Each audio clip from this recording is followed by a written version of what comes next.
Bueno, muchas gracias, Rosa María. Y bueno, desde aquí, sin moverme del sitio, voy a dar paso al siguiente bloque.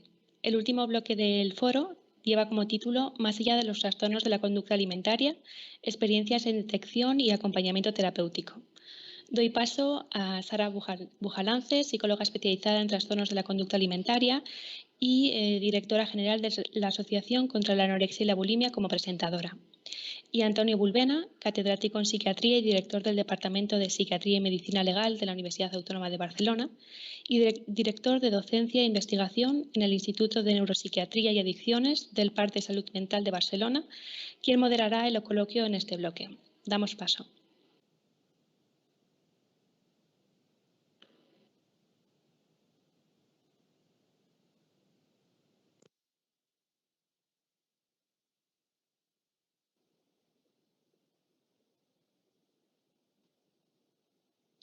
Soy Sara Bujalance, psicóloga especialista en trastornos de la conducta alimentaria y directora de la Asociación contra la Anorexia y la Bulimia en Barcelona, España. Nuestra asociación nació hace casi 30 años, en un momento en el que en España no existía todavía ninguna asociación de estas características y fue impulsada básicamente por padres y madres que en aquel momento tenían un hijo o una hija con un trastorno de la conducta alimentaria en el Hospital Clínico de Barcelona y con la colaboración de los profesionales, ¿no? Desde entonces, los tres grandes proyectos que llevamos a cabo desde nuestra asociación son, por un lado, un programa de apoyo psicosocial y de acompañamiento tanto a personas afectadas como a sus familiares, un programa de prevención y promoción de la salud con el objetivo de intentar reducir la incidencia de estos trastornos y favorecer la detección precoz, que siempre es un elemento y un factor de buen pronóstico. Y llevamos a cabo también diferentes acciones de sensibilización social con el objetivo de acercar a la sociedad en general y sobre todo y en concreto a las autoridades y a las administraciones la realidad sobre estos trastornos y las diferentes necesidades con las que se encuentran tanto personas afectadas como sus familiares, ¿no? En este aspecto es especialmente importante para nosotros iniciativas como las que se van a presentar en este bloque, porque hace 30 años, al menos en España, era muy difícil conseguir un diagnóstico de trastorno de la conducta alimentaria, se sabía mucho menos de lo que se sabe hoy en día, había muchos menos especialistas y por tanto era mucho más difícil recibir ayuda y salir de un trastorno de la conducta alimentaria. Ahora, 30 años después, por suerte, se tienen muchos mejores conocimientos, obtener un diagnóstico es más sencillo, existen unidades especializadas y muy buenos profesionales, pero aún y así, evidentemente, es necesario continuar investigando y nosotros celebramos las diferentes novedades que se van conociendo, ¿no? Los diferentes últimos conocimientos que se van obteniendo y por eso agradecemos mucho las diferentes investigaciones como las que se van a presentar en este bloque, ¿no? que tienen que ver, pues, por ejemplo, qué elementos de la personalidad pueden estar implicados en un trastorno de la conducta alimentaria o elementos como, por ejemplo, el dolor o también tener en cuenta las diferentes dificultades que pueden aparecer, sobre todo en la infancia, ¿no? Como las neofobias o las dificultades o la selección de los alimentos, ¿no? Y sobre todo y especialmente, pues por ejemplo, hablar y tener en cuenta las repercusiones que la pandemia por COVID-19 ha provocado en los trastornos de la conducta alimentaria, porque, por ejemplo, desde nuestra asociación hemos recibido hasta el triple de demandas de ayuda relacionadas con estos trastornos en comparación con periodos anteriores. Así que desde nuestra entidad agradecemos y felicitamos, ¿no? al foro en conjunto y a este bloque en particular todas las ponencias que se van a presentar, todos los conocimientos que se van a compartir, porque todos estos conocimientos suman a favor de la lucha contra los trastornos de la conducta alimentaria, que es nuestra misión principal como asociación.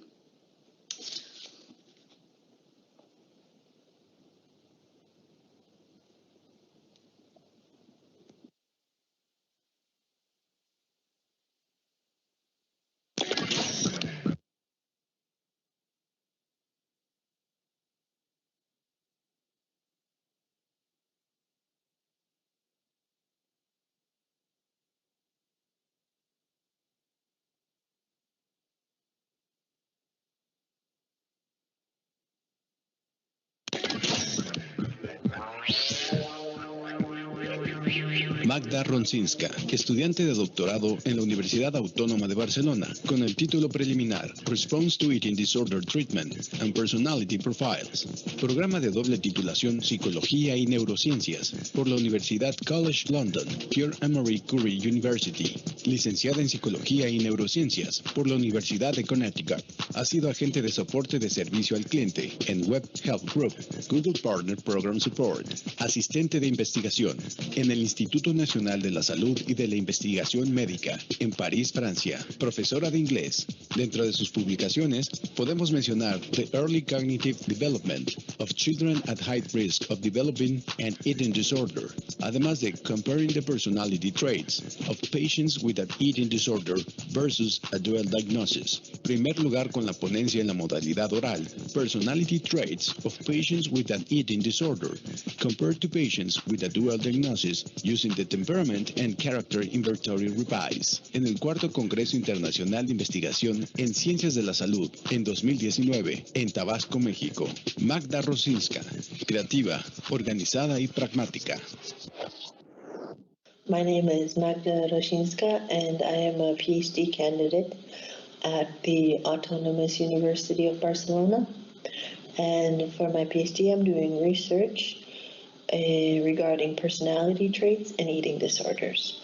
I'm doing this research in a clinic which is called ITA, and they specialize in eating disorders. So the first thing that I'm going to discuss is personality traits. What are they? They are your daily thoughts, patterns, and behaviors. They're relatively stable over time, although your reactions can change. For example, if you have perfectionism and it's impeding completing or beginning tasks, then you can change the reaction you have to the thought. For example, if you need to, let's say, write a paper and it's due tomorrow, and you're like, no, I'm going to write the paper only when I have all of the information and I know exactly what I'm going to say. Rather than, oh, I have a paper due tomorrow. Okay, let's get to writing and see what comes out and I can edit it later. That you still have the trait, but the reaction you have to the trait is different. And what are eating disorders? Eating disorders are mental illnesses where there is a distorted relationship with food. And these mental illnesses have various physical symptoms having to do with the heart, the digestive system, etc. For example, with the heart, with someone who has an eating disorder, they may have bradycardia, which is when your heart slows down, the beating of the heart slows down, and the resting heart rate is very low. Also, with the digestive system, in the intestinal tract, the nutrients could not be absorbed by the body as well either. Also related to eating disorders is how the person sees their body, weight, and food. And this all has to do with the control they have over these topics. Some eating disorders are anorexia nervosa, bulimia nervosa, binge eating disorder, and other specified feeding and eating disorders. These are only a few. There are many more that exist. So my research is comparing the personality traits of patients with an eating disorder versus a dual diagnosis. And I'll get into what a dual diagnosis is later on. So first of all, there are patients with eating disorders. And so my sample was a clinical sample based in this clinic, ITA. And the core thoughts and behaviors that are associated with people who have eating disorders are overvaluing eating, overvaluing shape. So these are the common things that are seen in people who have an eating disorder. Associated with anorexia nervosa is usually perfectionism, and it has been identified as a stable trait, which means that it doesn't happen because of the anorexia, it precedes the anorexia nervosa. So therefore perfectionism is already there before the mental illness begins. And whereas for bulimia nervosa and binge eating disorder, it is more common that the person is more impulsive. But these traits can be either or as well. Some major comorbidities that occur with eating disorders are anxiety, depression, and impulsiveness. Therefore, the patient could have an eating disorder as well as anxiety, eating disorder as well as depression, any sort of mix. And what is a dual diagnosis?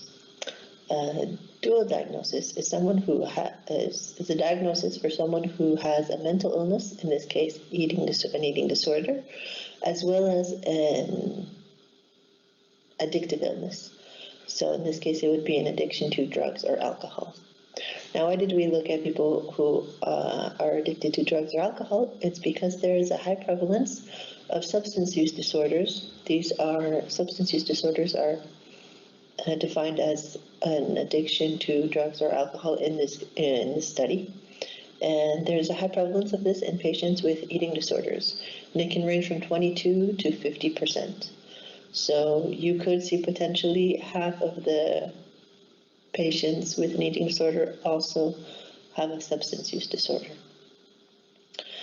Now, in my study, I used a personality inventory, which is called the Temperament and Character Inventory Revised. And this is by Robert Cloninger.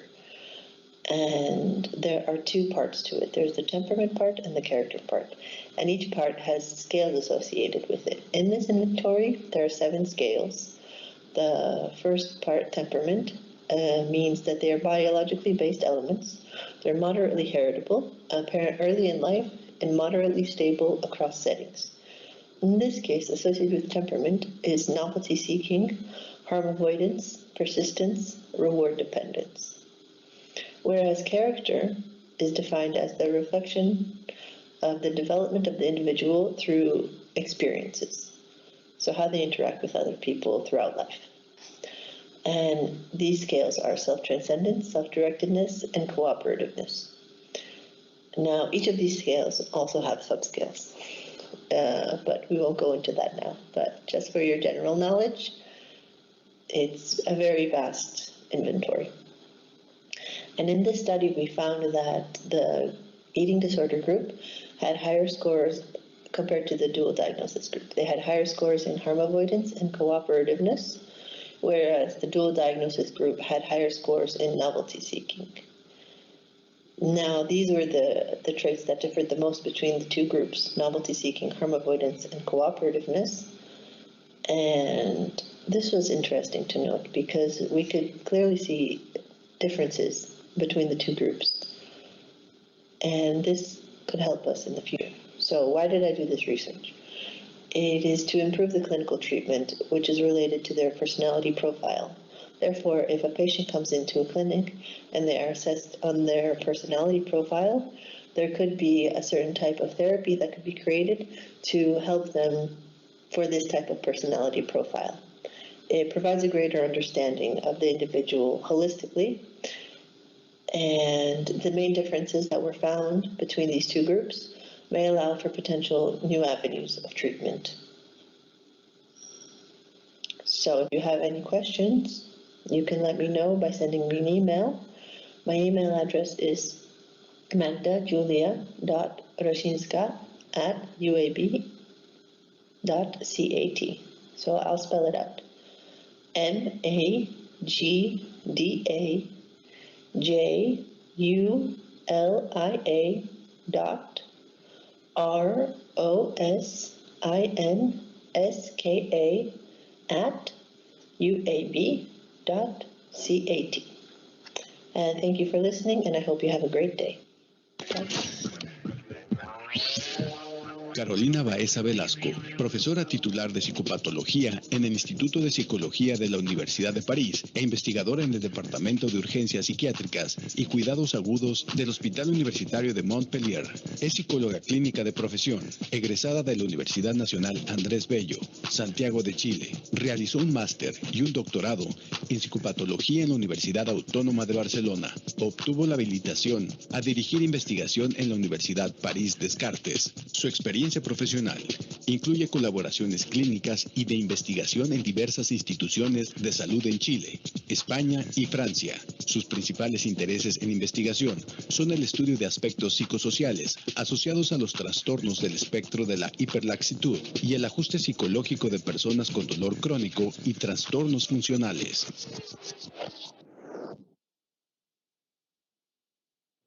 Buenos días. Quisiera comenzar por agradecer a los organizadores del Foro Internacional de Salud Alimentaria por la realización de este evento y por la invitación. Mi nombre es Carolina Baeza Velasco, soy profesora de psicopatología en la Universidad de París y hoy junto a la doctora Paola Espinosa Guzmán de la Universidad Autónoma de Barcelona les vamos a hablar de dolor y trastornos de la conducta alimentaria y principalmente de un caso ilustrativo como es el síndrome de Ehlers-Danlos hipermóvil. Aquí tienen el plan de la presentación.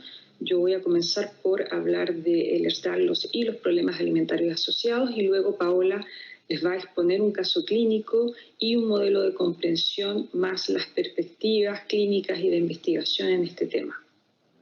Para poder entender lo que ocurre en el Ehlers-Danlos, debemos evocar el colágeno. El colágeno, como saben, es una proteína que está presente en todas las estructuras de soporte del cuerpo, por ejemplo, en los músculos, en los tendones, en la piel, en los huesos. Es lo que llamamos el pegamento del cuerpo. Cuando tenemos una alteración de colágeno por un problema en la síntesis de esta proteína, uno de los signos que aparecen es lo que llamamos la hipermovilidad articular, que es definida como un aumento exagerado de la movilidad de las articulaciones. Aquí tienen el score de Beighton, que es uno de los sistemas más conocidos, más utilizados para evaluar esta hipermovilidad articular, y consiste en la examinación de 5 maniobras que evalúan justamente la extensión de la movilidad de ciertas articulaciones. La hipermovilidad articular no es un problema de salud en sí, es un rasgo somático que es bastante frecuente en la población y el problema aparece cuando esta hipermovilidad está acompañada de otros problemas de salud principalmente dolorosos. Si esto ocurre, hay que pensar entonces en la posibilidad de una enfermedad subyacente, como son las enfermedades hereditarias del tejido conectivo, en las cuales la hipermovilidad articular es un signo bastante frecuente. Entre estas enfermedades encontramos el síndrome de Marfan, la osteogénesis imperfecta y los síndromes de Ehlers-Danlos, entre otros. Y elementos comunes a todas ellas son que hay una fragilidad de los tejidos, una inestabilidad y una tendencia inherente a las lesiones. O sea, hay que pensar que el colágeno está alterado, entonces todas las estructuras de soporte del cuerpo son también más frágiles. Bueno, y los síndromes de Ehlers-Danlos son un grupo en realidad de síndromes. Hay 13 formas descritas actualmente, pero el más común es el Ehlers-Danlos de tipo hipermóvil, que representa alrededor de 80-90% de todos los síndromes de Ehlers-Danlos.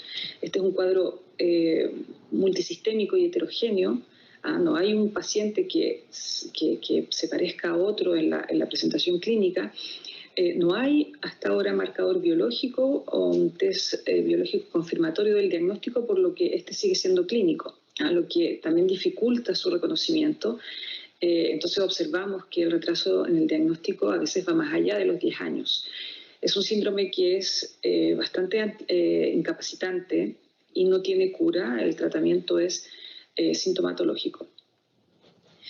Aquí podemos ver el espectro clínico del Ehlers-Danlos hipermóvil o SED hipermóvil y vemos que muchos sistemas están afectados, y esto se explica por la larga distribución del colágeno en el cuerpo. Entonces podemos tener afectación a nivel musculoesquelético, por ejemplo con dolores articulares, con una tendencia a hacerse dislocaciones, por ejemplo, etcétera, pero también a nivel gastrointestinal, a nivel cardiovascular, mucocutáneo, ocular, etcétera. Y vemos que muchas de estas manifestaciones son dolorosas. Ahora, si vemos más en detalle, como se marca ahora en la diapositiva, muchas de estas manifestaciones pueden tener un impacto negativo en la alimentación. Por ejemplo, la disfunción a nivel temporomandibular, o la disfagia, que es una dificultad en tragar, y todos los otros problemas gastrointestinales que pueden provocar que el comer sea desagradable o incluso doloroso. También los problemas a nivel dental y la mucosa oral que es frágil. Esto puede impactar también la selectividad de ciertos alimentos o la intolerancia, por ejemplo, al frío, al calor.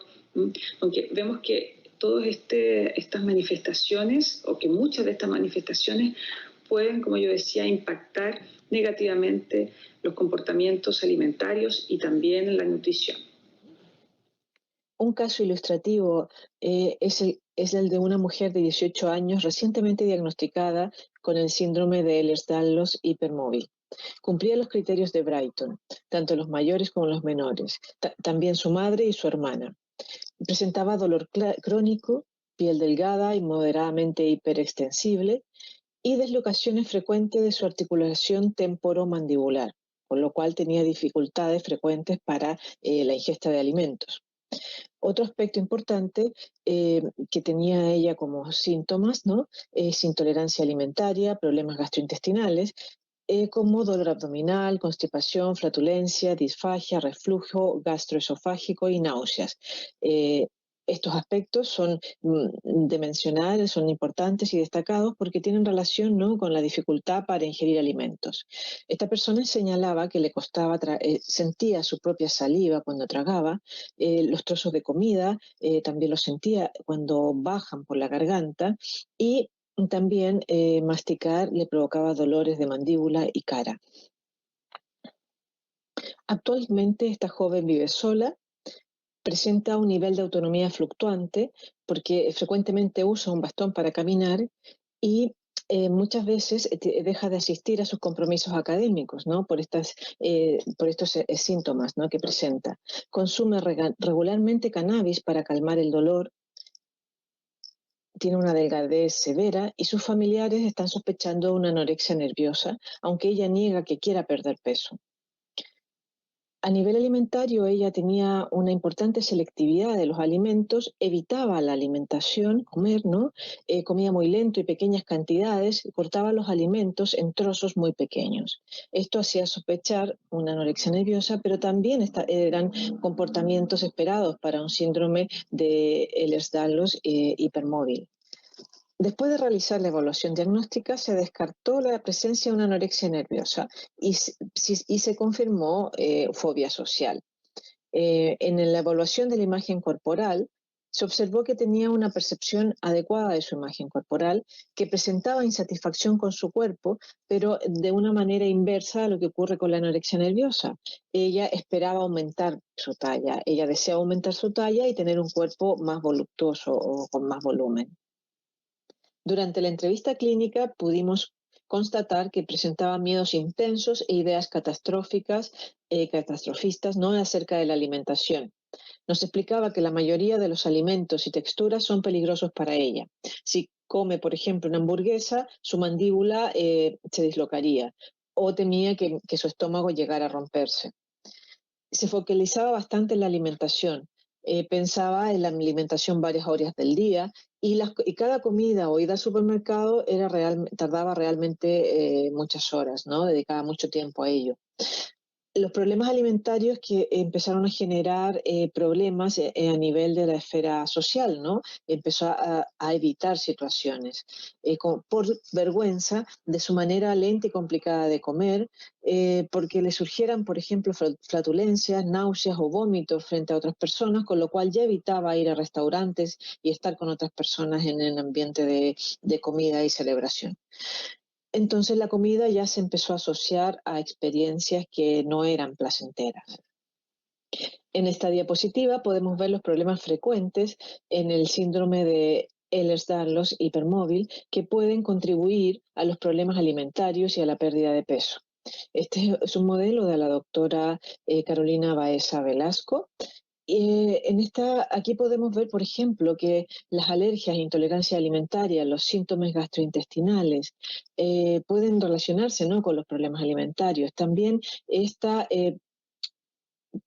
percepción aumentada del dolor, problemas temporomandibulares, problemas dentales, fragilidad de la mucosa oral, alteraciones en el gusto y en el olfato, y otras manifestaciones, ¿no? Clínicas como alteración de la propiocepción y signos visibles de enfermedad, como por ejemplo el uso de ortesis.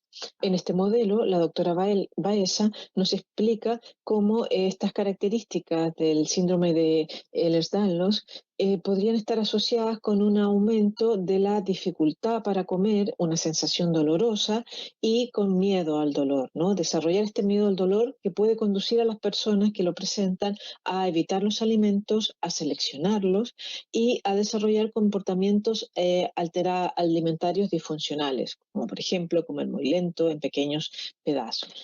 Este modelo también explica que las alteraciones en la propiocepción y algunos signos visibles de enfermedad pudieran generar en estas personas preocupaciones por su cuerpo, por su imagen y generar una alteración del esquema corporal que a su vez podría conducir a problemas con la alimentación. De esta manera, la evitación alimentaria, la selectividad alimentaria y comportamientos alterados disfuncionales pueden conducir a una pérdida de peso, a problemas nutricionales o a un trastorno alimentario si de por medio está la insatisfacción con el cuerpo. A partir de aquí tenemos una combinación de síntomas y de dificultades que empeorarán los síntomas físicos del síndrome de Ehlers-Danlos. Finalmente, queremos comentarles que durante el año 2021, junto con el equipo de la doctora Baeza de la Universidad de París y del Hospital Universitario de Montpellier, hemos publicado un estudio que evidencia por primera vez la relación entre problemas gastrointestinales y alimentarios en mujeres con síndrome de Ehlers-Danlos. Actualmente estamos realizando un segundo estudio en el que buscamos evidencia empírica de las relaciones propuestas por el modelo de la doctora Baeza. Muchas gracias por vuestra atención. Esther Lazo Esteban, licenciada en Psicología por la UNED, máster en Psicología General Sanitaria por la Universidad de Barcelona, posgrado en Psicología Forense Penal por la Universidad Autónoma de Barcelona, especialista en Psicología de Urgencias, Emergencias y Catástrofes por el COP de Madrid, experta en Psicopatología Infanto-Juvenil por COP Madrid. Actualmente trabaja en el ámbito privado como psicóloga cognitivo-conductal, especializada en situaciones de trauma y trastornos de ansiedad y del estado de ánimo. Como forense realiza peritajes y acompañamiento judicial. Es profesora de la UOC en la asignatura Introducción a los Métodos de Investigación y forma parte del turno de intervención profesional del COPS. Doctora Elizabeth Taza Vinyals, médico especialista en psiquiatría y psicología clínica y de la salud. Ejerce como psiquiatra infanto-juvenil, tanto en el ámbito público como en el privado. Máster en Gender Studies, Intersectionality and Change por la Linköpings University en Suecia. Y especializada en Gender and Health Studies en la Dalhousie University en Canadá. Máster en Investigación Clínica aplicada a las ciencias de la salud. Posgraduada en Psicoterapia Integradora. Certificada para la aplicación de los instrumentos diagnósticos de los trastornos del espectro autista, ADOS-2 y ADI-R. Autora de varias publicaciones en revistas científicas internacionales y nacionales, así como de capítulos de libro. Miembro del Consejo de Redacción de la revista Psicosomática y Psiquiatría, revisora de la revista Canadian Medical Education Journal, investigadora colaboradora en el grupo de la Unidad de Evaluación e Intervención de la Imagen Corporal. Actualmente participó en varios proyectos de investigación en la UAIC.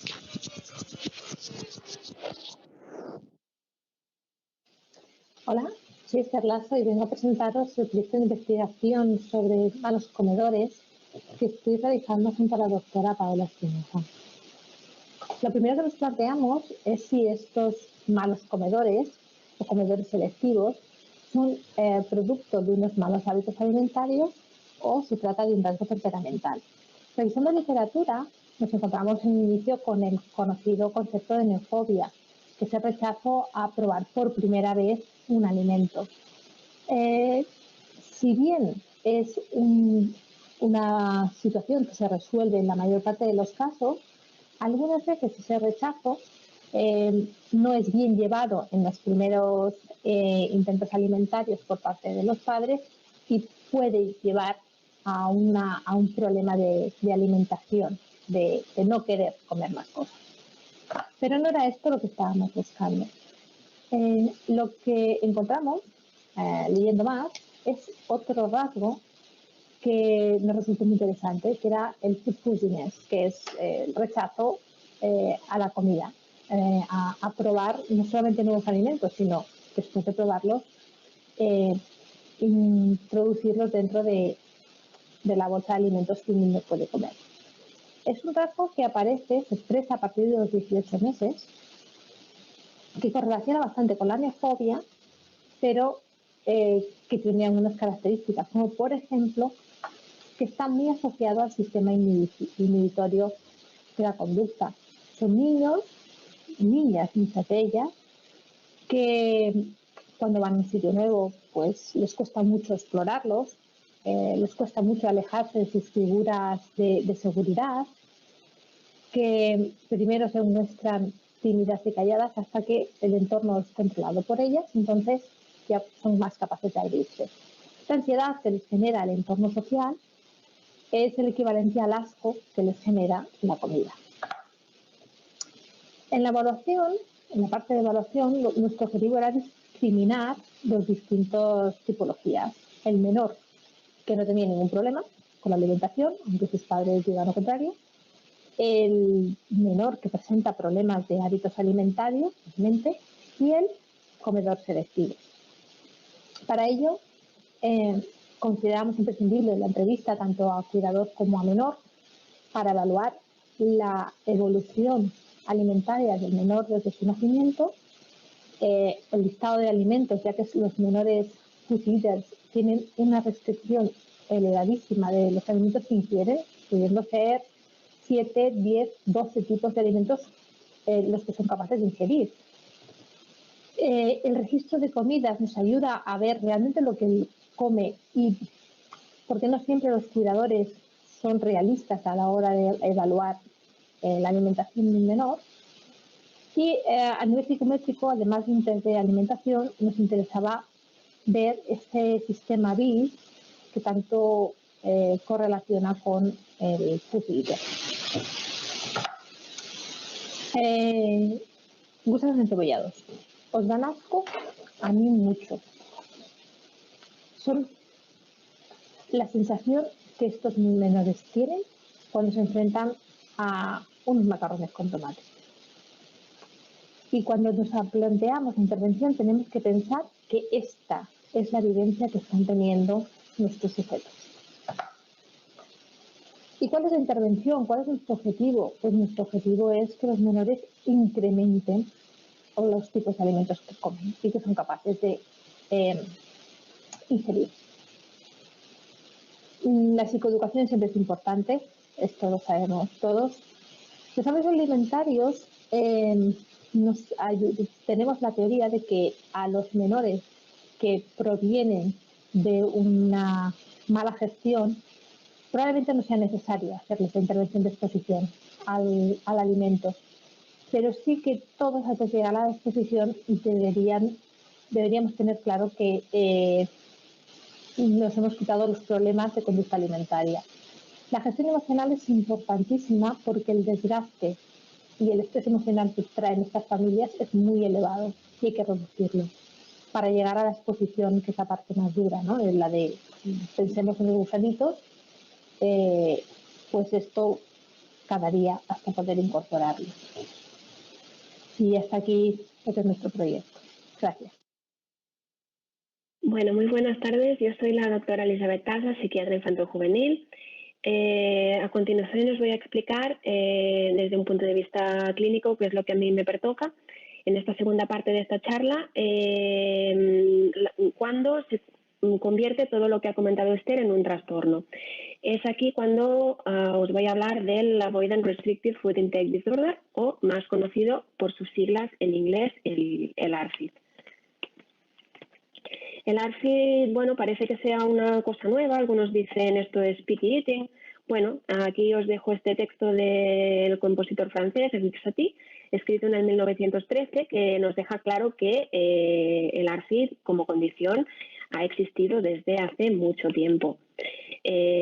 Fue introducido, no obstante, en el año 2013 en el DSM-5 y más recientemente también en la ICD-11. Aquí vemos pues, en el DSM-5 como parte del epígrafe de trastornos alimentarios y de la ingesta de alimentos.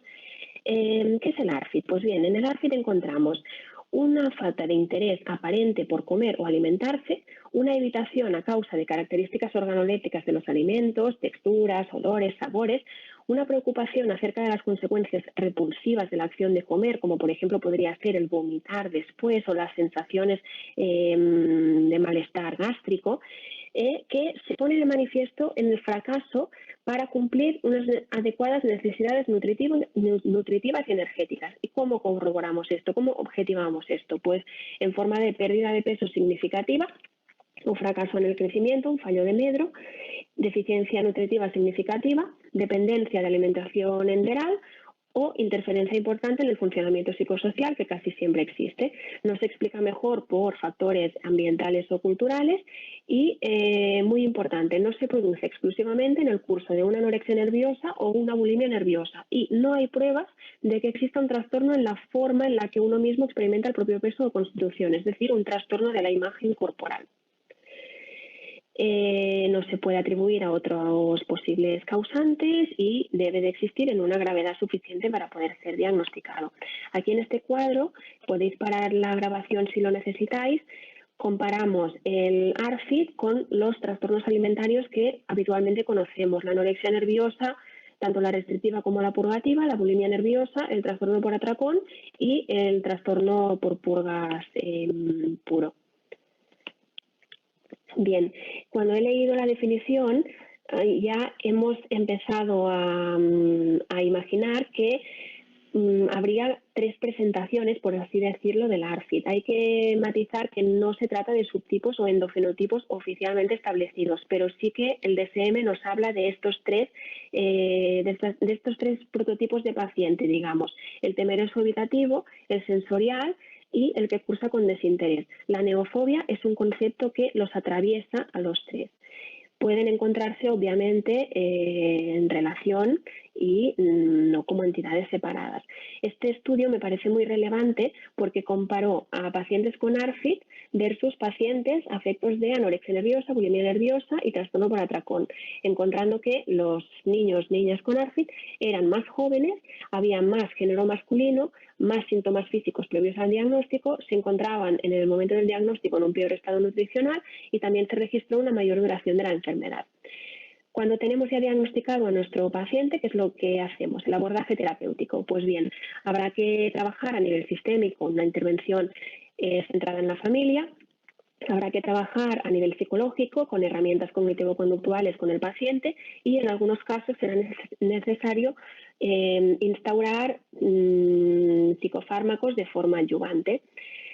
Los objetivos del tratamiento pues serán el peso saludable, corregir déficits nutricionales, asegurar la ingesta de todos y cada uno de los grupos nutricionales básicos y, en definitiva, pues sentirse una cómoda participando en situaciones alimentarias sociales. No serán, en cambio, nunca objetivos del tratamiento la alimentación forzada per se, cambiar la personalidad o el temperamento, que el niño coma y disfrute de todos los alimentos, o bien introducir alimentos inusuales o propias de otras culturas simplemente por el hecho de hacerlo. Particularidades en el subtipo temeroso va a ser muy interesante, además de la psicoeducación, como siempre, trabajar con jerarquización y con exposición, prevención de respuesta. Mientras que en el subtipo más sensitivo añadiríamos también técnicas de biofeedback. Y en el subtipo por desinterés, además de la psicoeducación, que como digo es básica, pues tendremos que hacer también un entrenamiento interoceptivo en las sensaciones de hambre y saciedad, la visceralidad, reeducar la visceralidad. También trabajaremos con habituación y con condicionamiento y particularmente refuerzo positivo. Bien, los criterios de ingreso del ARFID no son muy diferentes a los criterios de ingreso de la anorexia nerviosa o de otras enfermedades pediátricas. Aquí los he puesto rápidamente. Sobre todo el clínico es muy importante que para poder diagnosticar y tratar adecuadamente pues haber realizado una analítica, que lo que vamos a encontrar son parámetros de desnutrición, el electrocardiograma, sobre todo en los casos que asocian vómitos, por la hipopotasemia. que ya veremos también en el ionograma de la analítica. Y si se realiza un take, pues se verá que no existe en este caso distorsión significativa, incluso puede haber infraestimación en algunas áreas. Aquí el electro de la hipopotasemia, ojo, sobre todo revisar las TES, ya que sabéis que la hipocaliemia pues predice arritmia maligna, particularmente una toxat de Bond.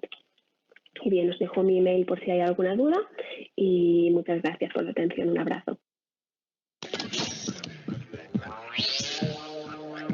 Yolanda Collado López, graduada en Medicina por la Universidad Autónoma de Barcelona, estudiante de doctorado en el Department de Psiquiatría y Medicina Legal en la Universidad Autónoma de Barcelona. Su línea de investigación, trastornos alimentarios e hiperlaxitud articular.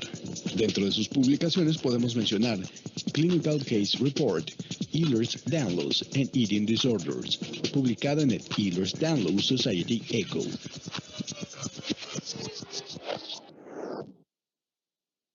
Soy Yolanda, graduada en Medicina y estoy cursando el doctorado en la Universidad Autónoma de Barcelona, de Psiquiatría.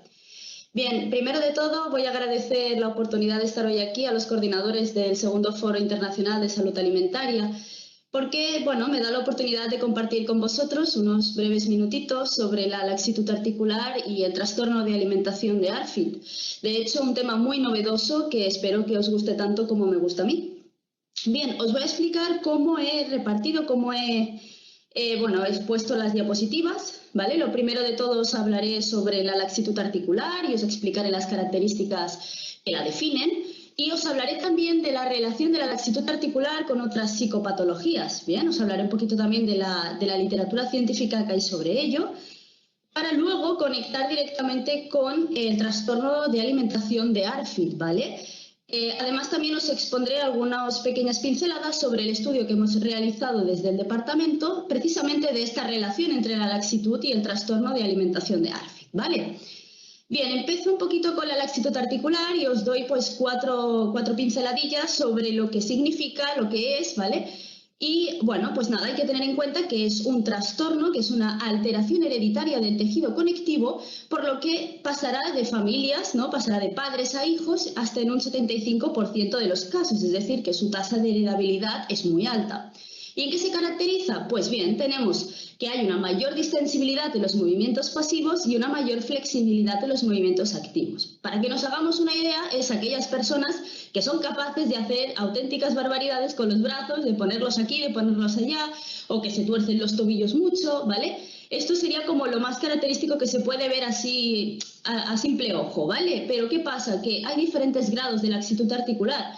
El más leve, que tendría estos detallitos, y puede haber hasta casos más graves en los que los pacientes con, por ejemplo, el grado más grave de laxitud, que es el Ehlers-Danlos, pueden llegar a tener hasta problemas viscerales, ¿vale? Es decir, prolapsos viscerales. ¿Por qué? Porque el tejido conectivo no solamente forma parte de las articulaciones y de los músculos, sino que también forma parte de muchos de nuestros órganos, y eso hace que también en los casos más graves pueda llegar a haber trastornos y problemas de prolapsos viscerales. Muy frecuente también es que presenten hematomas y cicatrices que perduran mucho más de lo que deberían de perdurar en condiciones normales.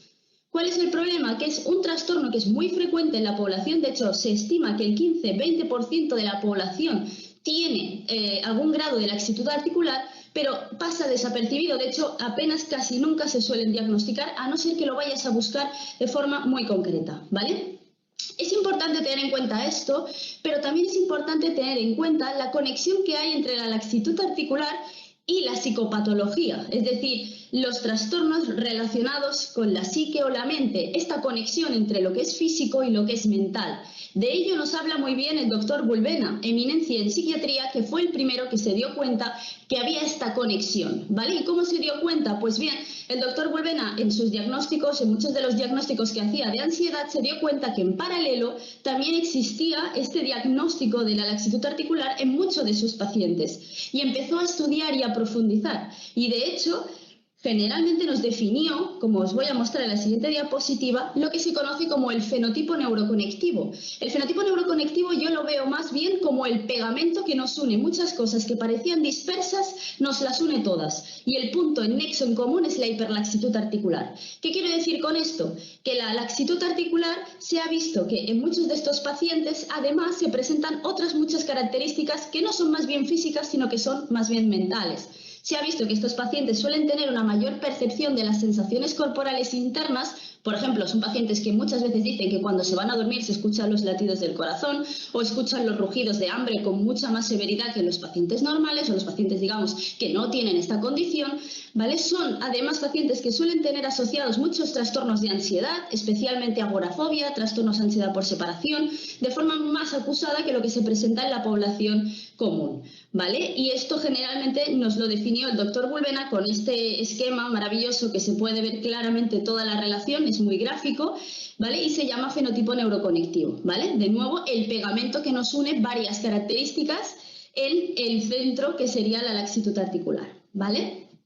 Bien, a partir de aquí mucha literatura que ha estudiado, ¿no?, esta conexión, y os la pongo aquí, algunos de los ejemplos, y me quedo especialmente con Carolina Baeza, ¿vale?, que os lo pongo en el siguiente, aquí. Carolina Baeza nos muestra un modelo muy claro y nos dice cuáles son algunas de las características presentes en los pacientes con laxitud articular que llevan a que tengan una alimentación más restrictiva. Y os pido que os quedéis con este modelo porque va a ser el nexo con el que voy a conectar con el trastorno de ARFID. ¿Qué nos muestra Carolina Baeza en este modelo? Bien, nos muestra cómo los pacientes con hiperlaxitud articular o el grado más extremo, que es el síndrome de Ehlers-Danlos, presentan una mayor tendencia a tener pues, alergias alimentarias, problemas gastrointestinales. Es muy característico que tengan un olfato más desarrollado, un gusto más desarrollado, por lo que son más estrictos, ¿no?, en todo este tema. Suelen ser pacientes que además tienen más problemas temporomandibulares, más problemas de la mucosa de la boca, y todo esto lleva a que muchas ocasiones les representa una dificultad para alimentarse normalmente. Suelen tener conductas de evitación a ciertos alimentos, tienen conductas de selectividad, unos patrones muy específicos, lo que lleva a pues, que en muchas ocasiones se acompañe de pérdida de peso, problemas nutricionales y nos lleve a pensar de forma equívoca muchas ocasiones que es porque tienen una anorexia o bulimia de base. Pero esto no es así, sino que deberíamos de ir un poco más a fondo, como bien nos muestra Carolina con este bonito modelo, que nos deja muy claro lo que vengo a decir, ¿vale? Conectando con esto y quedándonos con esta fotografía de este modelo de Carolina Baeza, paso a hablaros del trastorno de ARFID. ¿Qué es ARFID? Bueno, el propio nombre en inglés nos lo indica, es Avoidant Restricted Food Intake Disease, o lo que es lo mismo, un trastorno por evitación o restricción de los alimentos. ¿Vale? ¿Qué tenemos en un niño ARFID? Bueno, un niño ARFID tiene pérdida de interés por la comida, pasa a tener miedo a las consecuencias negativas de comer, porque son niños que después de comer pues tienen sensaciones gástricas pues pesadas, incluso pueden llegar a causarles dolor, ¿no? Y esto hace que obviamente acaben teniendo una alimentación selectiva o restrictiva, es decir, que eviten ciertos tipos de alimento, lo que llama más la atención a los padres y les preocupa, ¿no? Como es obvio. ¿Qué pasa? Bueno, pues los síntomas principales es que tienen una ingesta reducida, frecuentes quejas de molestias corporales, falta de apetito y todo esto, claro, lleva a que tengan pues o que puedan desarrollar problemas nutricionales. De hecho, mucho antes de que se aprobara en el DSM-5 el diagnóstico de ARFID per se, muchos de estos niños habían sido como mal clasificados como pacientes con anorexia y bulimia. Así que muchos de los pacientes con ARFID no son propiamente diagnosticados como tal y, por tanto, todavía es un trastorno de muy reciente aparición y muchos de ellos mal clasificados, ¿vale? Aquí os dejo expuestos los criterios diagnósticos del DSM-5 para el trastorno de ARFID y nos hemos de quedar principalmente con la idea de que no es ni anorexia ni es bulimia, porque estos niños no tienen alterada su percepción corporal, no tienen un problema con su peso, tienen un problema de selección alimentaria porque tienen consecuencias negativas al comer. De hecho, en el estudio que os voy a dar ahora 4 pinceladas, lo que era muy característico de estos niños es que se quejaban de la sensación desagradable de ciertas texturas, del olor que les resultaba vomitivo, que no podían porque luego les cogía dolor de barriga. Bien, y eran las quejas más frecuentes, no era que tuvieran una alteración, alterada de una percepción alterada de su cuerpo ni de su morfología, sino que más bien era con el alimento y las sensaciones desagradables asociadas a esto. Bien, aquí os pongo el diseño de nuestro estudio. Era un caso control en el que cogimos a 23 niños diagnosticados de trastorno de ARFID en el Hospital Sant Joan de Déu de Barcelona, la unidad de trastornos alimentarios de niños. Cogimos al total de 23 diagnosticados que había de ARFID, en total de 11 niñas y 12 niños, y los comparamos con controles, con 23 controles que cogimos del Hospital de Nens de Barcelona, con características similares, en este caso 12 niñas y 11 niños. ¿Y qué hicimos? Pues bien, les pasamos test de laxitud articular, medimos su laxitud articular, tanto los casos como los controles, y aquí os pongo los criterios. ¿Vale? Este test concretamente suma un total de 9 puntos y se consideraba hiperlaxitud a partir de 4 puntos o superior. ¿Vale? Y a continuación os pongo otro test que le pasamos, ¿vale? Como veis aquí los morados, y tienen cicatrices que persisten en el tiempo, bien, o si pueden pues adquirir posturas o tomar posturas de los dedos o de los brazos, ¿no? Hicimos las mediciones oportunas. Y finalmente le pasamos el test de Somatosensory Amplification Scale, que esto lo que viene a medir es estas percepciones intensificadas que tienen estos pacientes. Esa es una escala autoaplicada en el que el niño tenía que valorarnos con no, nada o muchísimo, del 1 al 5, si tenía o no tenía estas sensaciones o percepciones. De aquí sacamos las conclusiones y los resultados que os expongo muy brevemente, y es que existe una fuerte asociación entre ARFID e hiperlaxitud articular, que los niños de ARFID obtuvieron puntuaciones más elevadas en el test de percepción somatosensorial comparado con los controles, ¿vale? Son niños que percibían, digamos, con mayor intensidad todo lo que es tanto las sensaciones corporales internas como externas, eran muy sensibles a los ruidos, a la polución, a todo era como intensificado, ¿no? La picada de un mosquito para ellos era muchísimo dolor, ¿no? Es todo más intensificado. Y obviamente esto nos abre nuevos horizontes terapéuticos, no solamente porque para tratar la condición física, sino para tratar tanto la condición física como la unión a la mental. Y que tengamos en cuenta esto puede hacer que la medicina del futuro sea más individualizada y personificada. Con esto os doy las gracias por haber estado atentos a estos breves 10 minutitos, ¿no? Es una pincelada rápida sobre lo que es el trastorno de ARFID, sobre su posible relación con la laxitud articular, y espero que os haya gustado mucho y os mando un saludo. Rocío Roses Gómez, experta en neuropsicología clínica por el Colegio Oficial de Psicología de Cataluña, directora del Hospital de Día Infanto Juvenil y Adultos, Servicio Psiquiatría Hospital Sagrat Cor, Cataluña, España. Desde el 2006 ejerce como psicóloga y neuropsicóloga, combinándolo con la investigación. Su tesis doctoral en TCA por la Universidad Autónoma de Barcelona. Durante los últimos 10 años, también ha tutorizado las prácticas de diferentes universidades y másteres especializados. Actualmente es docente en el Máster General Sanitario, especialidad Infanto-Juvenil, Neuropsicología, TDAH, Trastornos de Aprendizaje, de la Universidad Abad Oliva, en Barcelona. También coordina estancias internacionales de distintos másters y posgrados. A continuación, les explicaré nuestra experiencia durante el COVID en un hospital de día de salud mental infanto-juvenil y adultos, donde tratamos trastornos de la conducta alimentaria y otro tipo de trastornos, y cómo tuvimos que adaptarnos en dicha época de pandemia. En primer lugar, les explicaré cómo es nuestro recurso y todos los cambios que tuvimos que hacer tanto a nivel estructural, de tratamiento, qué resultados hemos obtenido y sobre todo hacia dónde creemos que vamos después del acontecimiento del COVID y cómo nos ha influido en el tratamiento de salud mental. Nuestro hospital de día está integrado en un entorno hospitalario, en concreto en el Hospital Sagrat Cor de Barcelona. Durante la época de la pandemia teníamos 24 pacientes en régimen de hospital de día. La media de edad eran 16 con 13 años, de los cuales el 58,34 eran chicas y el 41,66 eran chicos. Y la mitad tenían trastornos de la conducta alimentaria y la otra mitad no. De estos otros no trastornos de la conducta alimentaria tenemos especialmente trastornos del estado anímico, tenemos también trastorno de ansiedad generalizada, fobia escolar, o un trastorno del neurodesarrollo, también un porcentaje, especialmente uno, pero bueno, algunos con comorbilidades. Y especialmente son esos el tipo de trastornos que tratábamos, aparte de los trastornos de la conducta alimentaria.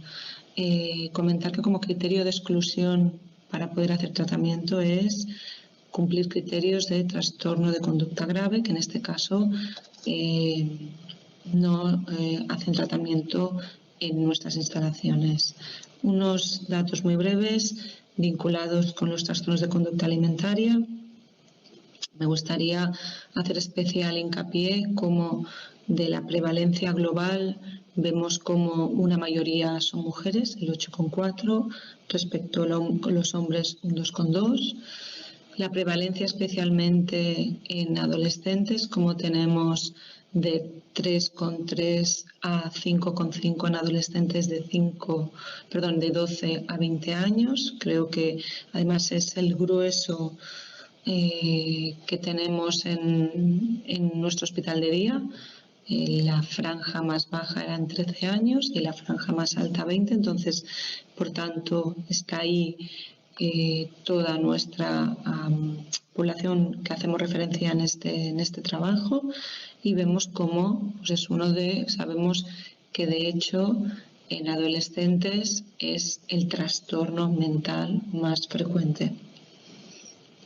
Y como volvemos a insistir, cómo afecta especialmente a mujeres, aunque sabemos los últimos estudios apuntan que en los hombres hay ya una incidencia cada vez más alta. Aquí os hemos puesto de manera simpática la representación de nuestro centro, justamente de uno de los pacientes con trastorno del neurodesarrollo. Nuestro centro, como he dicho antes, está en el Hospital Sagrat Cor, y las 3 unidades principales que lo formamos es la parte de psicología, psiquiatría y nutrición, pero también es importante destacar que, como sabemos, muchos de los pacientes, especialmente en el ámbito de los trastornos de la conducta alimentaria, tienen afectaciones médicas, y entonces los derivamos también a los compañeros de endocrinología, donde también hacen una revisión médica, y también hacemos un trabajo multidisciplinar con compañeros de ginecología, donde también, en el caso que se necesita, como sabemos, las amenorreas que se provocan muchas veces, también trabajamos con ellos conjuntamente. Os hemos puesto unos ejemplos de las terapias grupales. Porque he destacado la parte de las terapias grupales? Porque, como sabrán, el régimen en hospital de día en salud mental la conforman, por un lado, lo que sería tratamiento individual, tanto de psicología como de psiquiatría, tratamiento familiar con los padres, una parte fundamental de nuestro tratamiento, y luego también el grupo de iguales, y aquí les hemos puesto unos ejemplos como son terapia de trastornos de la conducta alimentaria, terapia de línea de la vida, terapia familiar, taller de autoimagen, arteterapia y taller de autoestima. Destacar que dirán que por qué hay trastorno de la conducta alimentaria, cuando he comentado que hay diferentes tipos de patologías, porque en algunos grupos sí que dividimos los grupos en función de los trastornos, para hacer también un tratamiento mucho más individualizado. Llegó la pandemia, ¿y qué cambios ocurrió? Como saben, nos confinaron a todos, y con ello también se llevó a el cierre de nuestras instalaciones actuales, porque, como les he comentado, estamos en un hospital y justamente se utilizó para pacientes COVID. Además, en un momento de crisis como fue la época sobre todo del inicio del COVID, el inicio del confinamiento, esto genera un estrés aún mayor a este tipo de pacientes, y sabemos que no solamente se mantenían ya las dificultades existentes, sino que con mucha probabilidad iba a haber un empeoramiento de la sintomatología. y consideramos que era nuestra obligación ética, moral y profesional el acompañarles a nuestros pacientes en una situación tan novedosa y que, ¿no?, a todos nos sobrecogió de una manera muy importante. Por tanto, al día siguiente, y esto fue literal, iniciamos nuestro hospital de día online. ¿Por qué fue online? Pues porque, como ven, nuestras instalaciones, bueno, esto es un ejemplo de cómo se tuvo que aglutinar todas nuestras pertenencias, y en la última diapositiva era una enfermera, porque nuestro hospital de día se convirtió por las necesidades sanitarias en una instalación para atender a pacientes COVID. Y empezamos con la terapia online. Como ven aquí, tenemos a algunos de nuestros pacientes. ¿Por qué? Porque lo que hicimos fue todas las terapias grupales que les comentaba, pasamos a hacerlas online, mantuvimos también las visitas de psiquiatría y de psicología y familiares que les comentaba antes, pero todo fue a nivel virtual. Aquí les pongo un ejemplo de las diferencias que hay entre el hospital de día presencial y el virtual. Normalmente el horario es en población infanto-juvenil de 1 a 7, y en la actualidad abrimos también por las mañanas para una población adulta que comprende entre los 20 y los 30.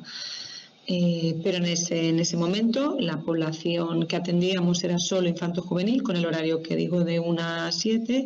Y entonces lo que hicimos fue, como los chicos estaban en casa, que era allí también donde estudiaban, entonces lo que hicimos fue hacer 2 grupos, uno lo hacíamos por la mañana y uno por la tarde, para que así tuvieran asistencia durante todo el día, a la vez que también se monitorizaban 2 comidas. ¿Qué comidas se escogieron? Por las características técnicas era más fácil hacer un seguimiento. Se cogió el snack de media mañana o el tentempié, que llamamos también, y la merienda, y entonces por la mañana lo que se hacía primero era este tentempié y luego a continuación el grupo, y por la tarde lo que se hacía era la inversa, primero el grupo y luego la merienda, y así también se hacían las 2 cosas por parte del equipo psicológico. Además, como digo, se mantuvieron las visitas psicológicas, no solamente se mantuvieron, sino que se incrementaron, y del mismo modo las visitas familiares, que también se siguieron haciendo de manera online, y también aumentó el seguimiento psiquiátrico. De la misma manera aumentó el seguimiento telefónico a los padres, porque tuvimos que coordinarnos de una manera muy intensa debido, como digo, a la situación tan excepcional que vivíamos. Además, ellos nos hicieron de coterapeutas, porque nosotros trabajamos con un peso cerrado, pero en este caso pues eran ellos quienes tenían que pesar y quienes nos tenían que ayudar. Entonces, como muestra de cómo se trabajó de una manera muy similar a cómo se trabajaba de manera presencial, es que algunas de las aseguradoras con las que trabajamos se incorporaron también el hospital de día virtual, exactamente igual en la cartera de servicios como si fuera el hospital de día presencial. ¿Qué conclusiones hemos sacado? No hubo ningún paciente que tuviera que ir a un recurso de mayor contención, y esto además fue muy gratificante, puesto que tienen que pensar que algunas unidades de agudos durante la época COVID cerraron, y al cerrar pues tampoco no teníamos tanto margen donde derivar. Esto pasó sobre todo en centros concertados, pero sabemos también que los centros públicos estaban saturados. Entonces, uno de nuestros objetivos principales eran que los pacientes se pudieran mantener en dicho régimen de hospital de día y no tener que derivarles a un recurso con contención mayor. Hubo una gran adherencia al tratamiento online, el 83,33% siguió dicho tratamiento. Hicimos la monitorización de las 2 comidas, como he comentado anteriormente. No hubo ninguna alta voluntaria durante los meses de confinamiento, y hubo una gran satisfacción que se verbalizó tanto en cartas de agradecimiento por parte de los pacientes como de los padres. ¿Qué reflexiones nos deja?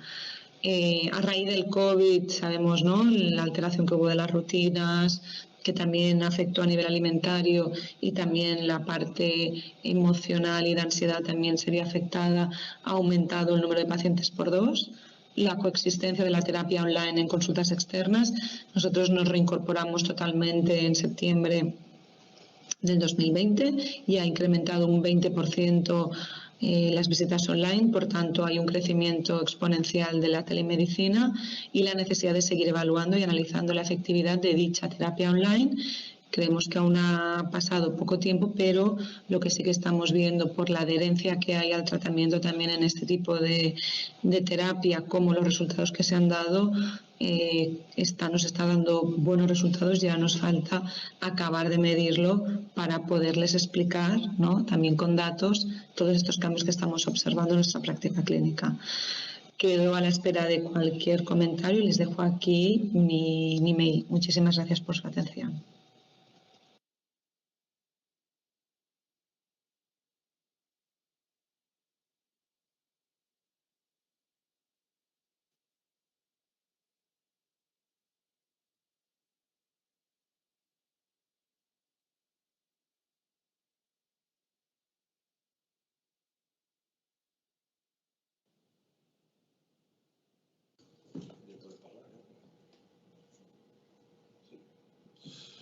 Bien, pues hemos tenido oportunidad de estar aprendiendo mucho y de temas muy delicados en el bloque 3 y por lo tanto tengo la satisfacción de, aparte de comunicarles que todos hemos aprendido mucho, de contestar algunas preguntas que se han ido formulando a los ponentes y algunas más que pueden perfectamente llegar.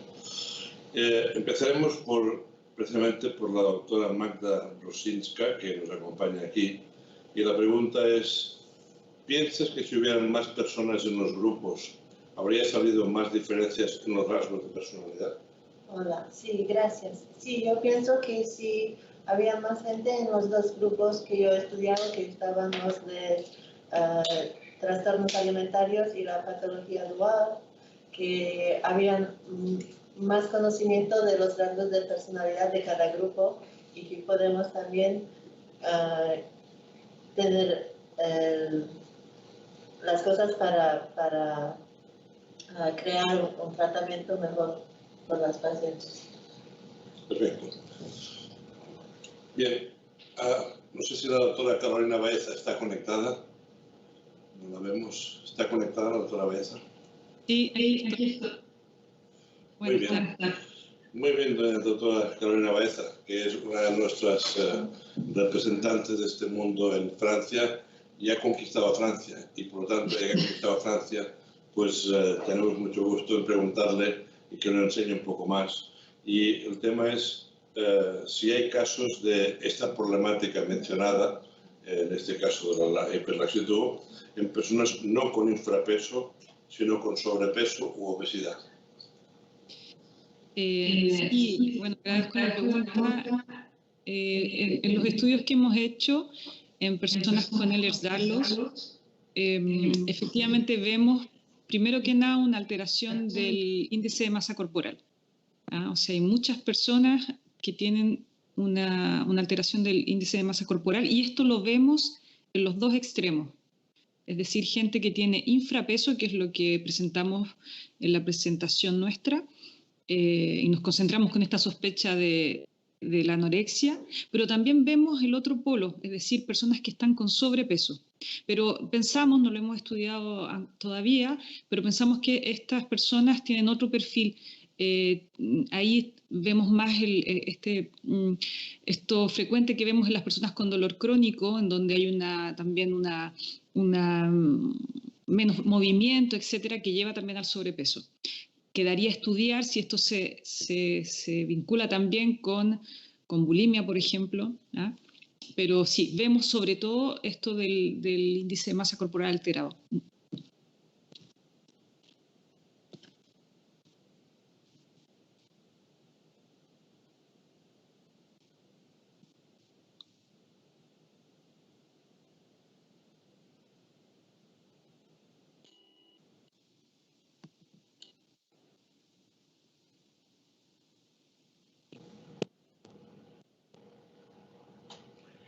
¿La repito? Perdón, no se escucha. No se escuchó. A ver, ¿no se escucha? ¿Sigo? Vale. digo que me agradecía la respuesta que ha dado la doctora Baeza y ahora le haremos una pregunta a la doctora Rocío Rosas. No sé si Rosas o Rosés, pero... Rosés, pero como le vaya bien, sin problema. No, Rosés no, es que hay que decir el nombre y en todo caso es flor, digamos, bien rociada, lo cual es una ventaja, digamos. Bien, pues decía que nos preguntan para usted cuáles son las señales de alerta de un posible trastorno de la conducta alimentaria. Yo creo que es una pregunta muy pertinente justamente con todo lo que estamos hablando, ¿no? en este foro. Sobre todo, últimamente, si les parece bien, lo que les voy a comentar es lo que estamos observando en la práctica clínica, sobre todo un poquito a la raíz de lo que comentaban en la presentación, a raíz del COVID, sobre todo los factores de alerta que estamos viendo tienen mucho que ver, obviamente, como no va a ser de otra manera, con los cambios en la alimentación, con la relación patológica que tienen respecto a la comida, pero sobre todo lo que estamos observando en un porcentaje altísimo es también el uso, por ejemplo, de ciertas aplicaciones para contar calorías, que sobre todo ha aumentado de una manera exponencial y que está registrado también en la última bibliografía que ha dado tiempo a hacer respecto al COVID. Muchos de los adolescentes con los que trabajamos tienen mucho que ver, tanto por un lado, como decía, las aplicaciones para contar calorías, como también la relación que han creado, por ejemplo, respecto al hacer ejercicio, ¿no? Antes, por ejemplo, era mucho más frecuente salir a correr o gimnasio, era lo que... Y en cambio, muchos de los pacientes que luego han acabado con un diagnóstico de trastorno alimentario, yo destacaría también, por ejemplo, cómo se han vinculado a, sobre todo lo que es Instagram, TikTok, vídeos de YouTube, ¿no? Y cómo tienen una asistencia importante. A nivel global, recordemos que sobre todo los factores de riesgo van a ser unos cambios importantes a nivel conductual, de relaciones sociales, como decía, de relación con la comida, pero me gustaría añadir como elemento diferenciador, sobre todo a raíz del COVID, esta relación diferente que yo diría que han cogido respecto a las nuevas tecnologías. Ya que está en uso de la palabra, permítame hacer una postilla.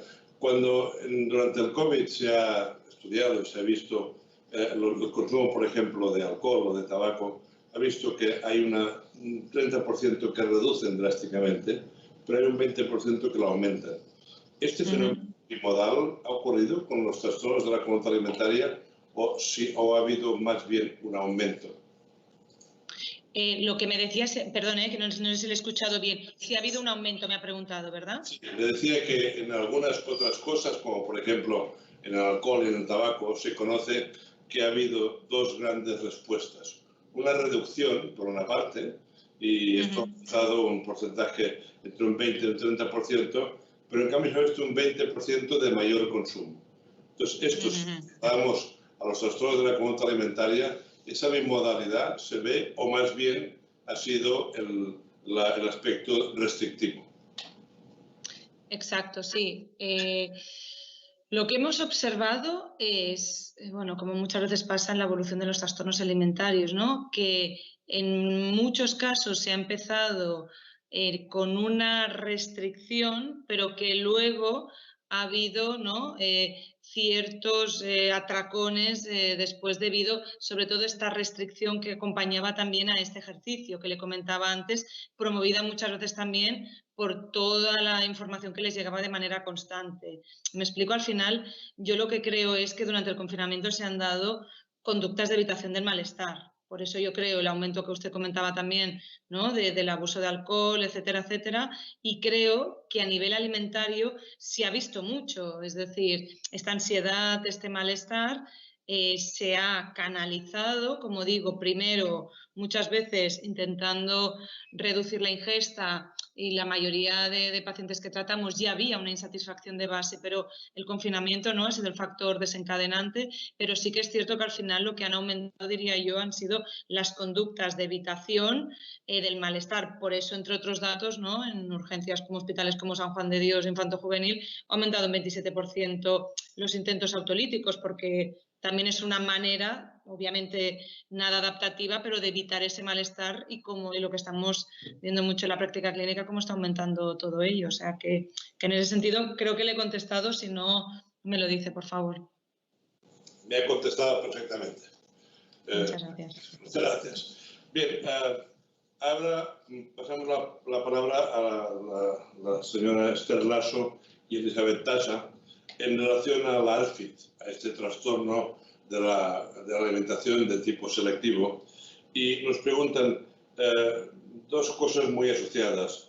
¿Qué me pueden recomendar si sospecho que mi hija tiene esta combinación, digamos, de ARFID?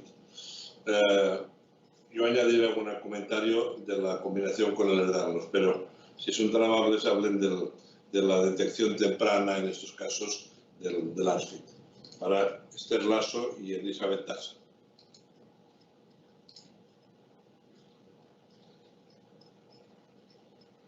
¿Nos ha oído?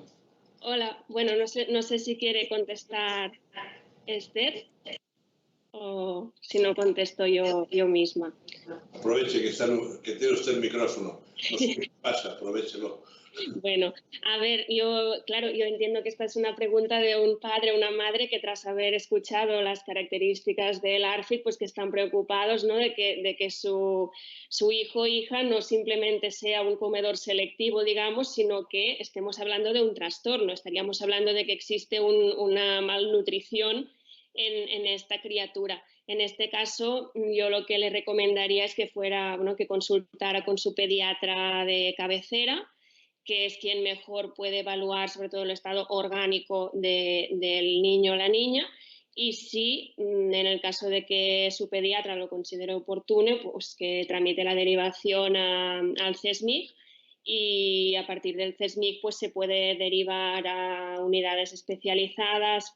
Por ejemplo, en el Clinic tenemos una unidad especializada. Yo, en la ponencia mía creo que ha salido la afiliación antigua de donde hice la residencia, pero actualmente mi filiación es en el Hospital Clinic.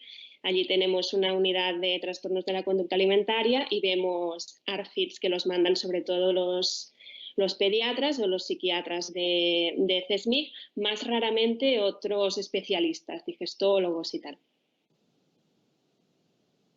Yo quería añadir, sé que tanto la doctora Andrea Urbena como Yolanda Collado no pueden conectarse por diferentes razones, y yo quería añadir un poco a este comentario dos aspectos que son relevantes. ¿Por qué miramos el ARFID y la hiperlaxitud articular? Pues porque realmente veíamos que la coincidencia era alta. También lo es con la conducta anoréxica, como muy bien ha explicado tanto la doctora Baeza como la doctora Collado. Y entonces, claro, esto sí que es un dato importante. ¿Por qué? Porque, en definitiva, lo que nos dice este fenotipo físico es que la alimentación para estas personas resulta más difícil. Les cuesta más. Primero, en la percepción. Tienen mucha más percepción de los gustos y los sabores y, por tanto, las intolerancias. En sabor, en textura, incluso la forma de tragar. También es más difícil la deglución. También cuando tragan perciben más el cuerpo y notan más repleción. Se sienten mucho más llenos. Y con todo esto aún no estamos hablando de la imagen corporal. Estamos hablando de la dificultad, que nunca se lo preguntamos, porque estamos siempre pendientes del tema imagen corporal, que llega tarde o temprano.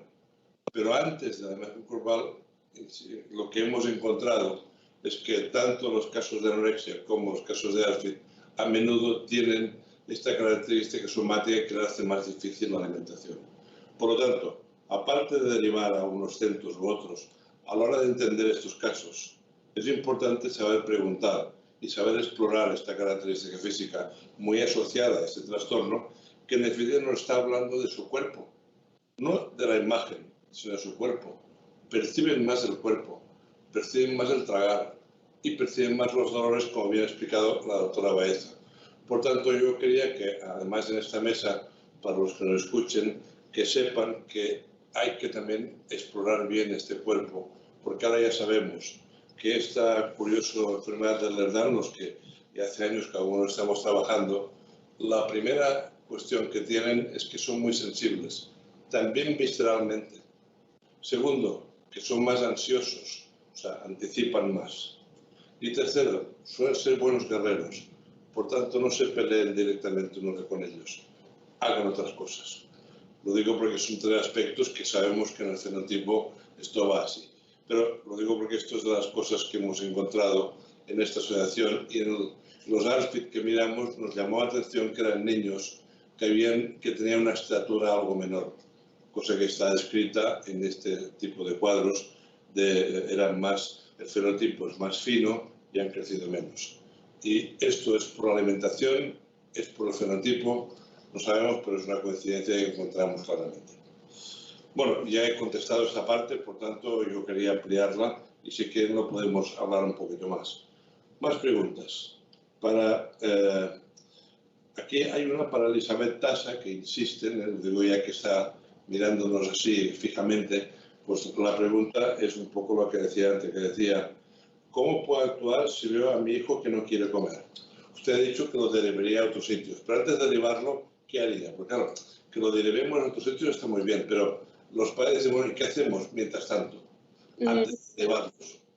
Claro, a ver, normalmente las pautas que damos en el tratamiento de los trastornos de la conducta alimentaria con respecto a la actuación de las familias es que cuando existe un problema, un trastorno de la conducta alimentaria, hay que diferenciar el rol de la familia del rol de los terapeutas. Es decir, una vez que se ponga el niño o niña en tratamiento en manos de los profesionales adecuados que van a confirmar o no el diagnóstico, los papás no tendrían que estar discutiendo a cada comida si te comes esto, si no te comes esto. Cuando entren en terapia ya les enseñarán que hay unos registros que los terapeutas facilitamos y es allí donde tendrán que registrar lo que ha comido, lo que no ha comido y luego esto lo traen periódicamente al terapeuta. Pero los papás no deben, diría yo, entrar en una actitud de confrontación con el paciente porque no se trata habitualmente o casi nunca de un problema de conducta, ya lo hemos explicado. Hay 3 endofenotipos, entre comillas, que he explicado y ninguno de ellos parece tener que ver con un tema de conducta. Entonces yo pienso que el ARFID, bueno, se debe tratar en una unidad especializada por parte de profesionales y los profesionales vamos a guiar a los padres sobre cómo pueden hacerlo y también prevenir que ellos vayan desarrollando pues el burnout y la ansiedad y otros síntomas que se pueden asociar. Bien, recuerden que por lo menos la mitad de los ARFID son también hiperlaxos, para que aquí estamos, que lo puedan mirar. Y ahora una pregunta también de este bloque para Rocío Rosés, que tiene mucho éxito en las preguntas y también en las respuestas. La pregunta es, ¿cómo se relaciona el trastorno del sueño con el trastorno alimentario y cuál debemos atender primero? Lo digo, la pregunta... Le quiero añadir que la prevalencia del trastorno del sueño en la hiperlaxitud articular es del 40%. Digo porque ya que estamos, hagamos el fido completo. Y tanto, y tanto. Me parece una pregunta muy pertinente y muy interesante. Yo diría que generalmente la relación que se establece es en función muchas veces de la intensidad en la alteración emocional. ¿Qué quiero decir? En la visita diagnóstica, cuando haces una entrevista clínica, obviamente, cuando el motivo de consulta generalmente es un trastorno de la conducta alimentaria, empiezas explorando toda la patología obviamente, y más cuando hablamos de adolescentes mayores de 16, que por tanto tienen una mayoría de edad sanitaria, es muy importante cuando empiezas a explorar, en teoría muchas veces, esa dificultad y cuando acabas explorando otras áreas, entre ellas el sueño totalmente. Sabemos que la comorbilidad es altísima, entonces la relación está obviamente en la afectación, en la alteración emocional, que sabemos que también es una comorbilidad enorme en este tipo de trastornos. ¿Qué deberíamos tratar antes? Lo que mayor esté afectando al funcionamiento del adolescente que tenemos delante. Ya sabemos que en la adolescencia, obviamente, siempre va a haber una disregulación del sueño, pero si además está acompañado de un trastorno alimentario, dicha disregulación va a ser mucho más intensa. Entonces, como digo, vamos a trabajar en función de lo que esté condicionando su vida y obviamente y muchas veces lo que hay que hacer es coordinarnos con psiquiatría inmediatamente, ver si necesitamos fármacos para mejorar dicho sueño, aparte de todas las pautas que tenemos que trabajar, por supuesto, con la familia y con el paciente.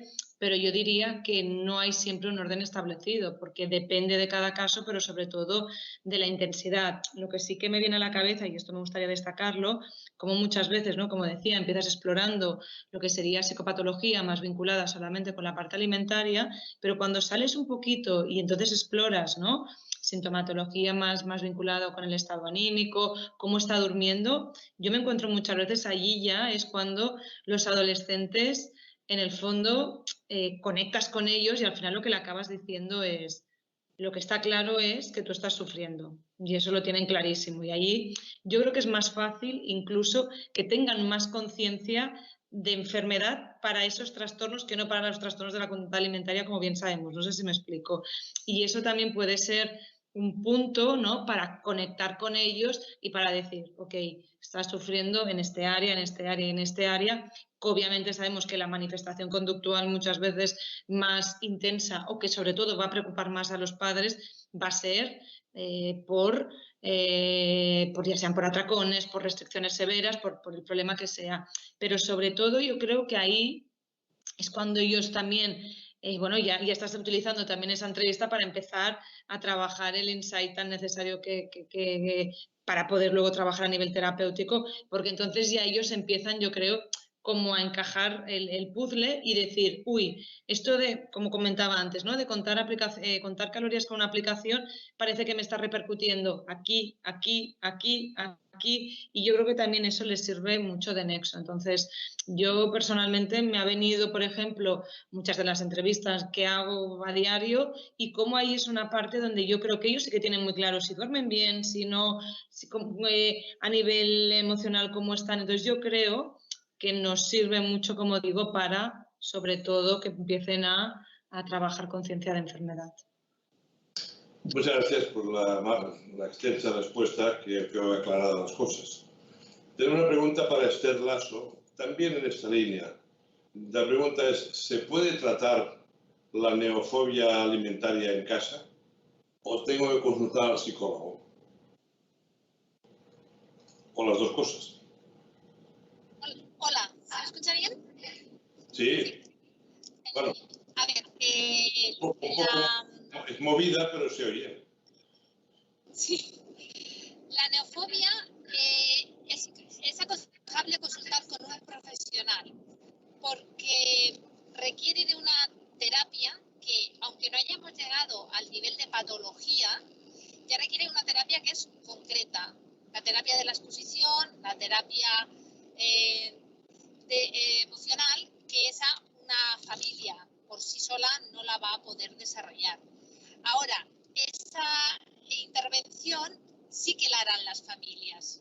No se hará lo que se hará en consulta es un modelado para que las familias aprendan a ponerla en marcha, porque la idea es hacer esa exposición de manera habitual y sobre todo también la gestión emocional para que, como han dicho también otras ponentes previamente, que no se convierta en un campo de batalla.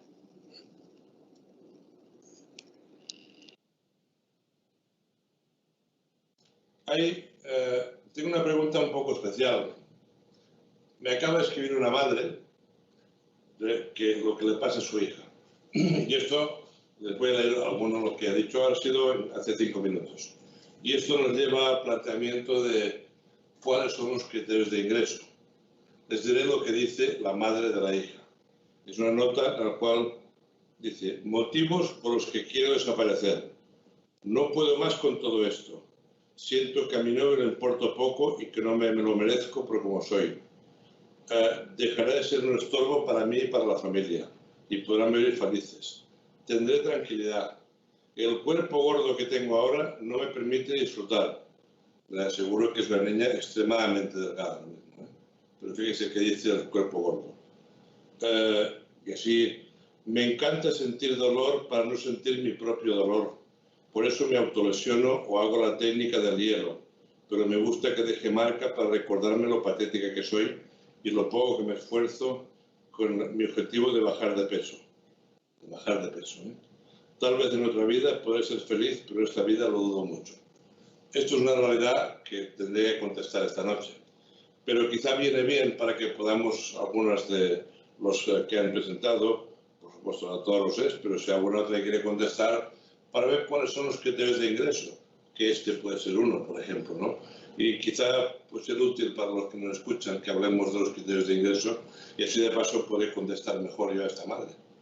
O sea que, no sé, quizá la doctora Rosés o en fin, o la doctora Tasa nos pueden orientar al respecto, por favor. Yo si quiere empiezo y luego seguramente Elizabeth, vamos, estoy segura que va a añadir cosas súper interesantes. Yo destacaría, y creo que no es solamente porque ahora estoy en un hospital de día, porque yo también estuve en el Clinic como ella, he pasado por otros centros privados, os ha dado muchas vueltas y he estado en 24 horas en diferentes, pero creo que, y cada vez vamos más, y yo creo que también potenciado por el COVID, a que sobre todo lo que quería decir es que tenemos que intentar hacer los ingresos, por supuesto, cuando hay riesgo autolítico, riesgo de muerte, eso todos lo tenemos clarísimo, pero creo que tenemos que ir más en la parte de salud mental al tipo de intervenciones que cada vez mantengan más la vida de un adolescente lo máximo que podamos. ¿Qué quiero decir? Obviamente tenemos que evaluar, ver realmente el riesgo autolítico que hay, ver también si ya en otros recursos ha fracasado y entonces obviamente o cuando ha sido la edad de inicio del trastorno, etcétera, etcétera, factores genéticos y todo lo que tenemos que valorar, pero un poco la respuesta que quería dar es que al final tenemos que intentar, por supuesto, hacer un tratamiento intensivo cuando sobre todo están habiendo autolesiones, ¿no? Yo creo que ahí es lo que hablábamos, ese malestar, esa evitación del daño importante. Creo que eso es algo que ya nos tiene, ¿no?, que encender todas las alertas y que ver que es altamente probable que un caso así, me aventuro, obviamente solo tengo la información que usted acaba de comentar, pero que a nivel ambulatorio seguramente sería un caso que nos quedaríamos muy cortos, pero yo cada vez creo que tenemos que abogar más por un recurso intermedio, que obviamente, como digo, cuando hay que hacer el ingreso, por supuesto, y es necesario, y nosotros derivamos de manera constante a ingreso, pero creo que tenemos que abogar más por un punto intermedio más similar a lo que sería un hospital de día, que podamos tener un control importante sobre los pacientes y sobre las familias, obviamente, que podamos hacer coordinación con escuelas y con los profesionales implicados, pero que sobre todo rompan lo menos drásticamente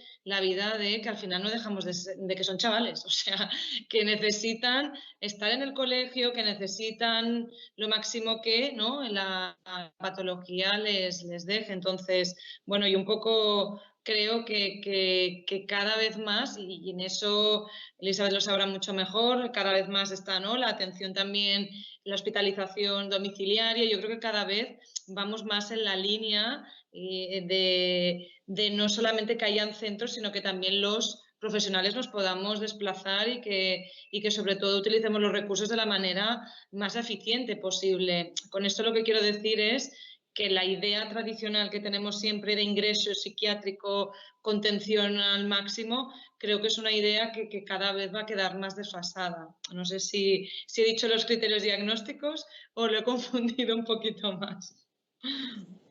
Bueno, quizá alguien más puede O sea, le he pedido criterios de ingreso y me ha dicho criterios de no ingreso. Quizá alguien más puede añadir algún criterio de ingreso. Bueno, yo creo que Rocío lo ha dicho muy bien. Yo hubiera dicho lo mismo.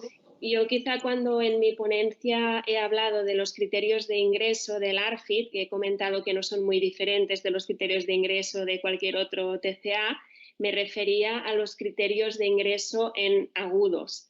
Pero, por supuesto, existe un camino o una escala de grises, si queréis, entre un paciente que llega y se empieza a visitar ambulatoriamente hasta la planta de agudos. Hay hospital de día, hay ahora cada vez más programas de hospitalización domiciliaria, incluso para niños. También estamos empezando nosotros uno.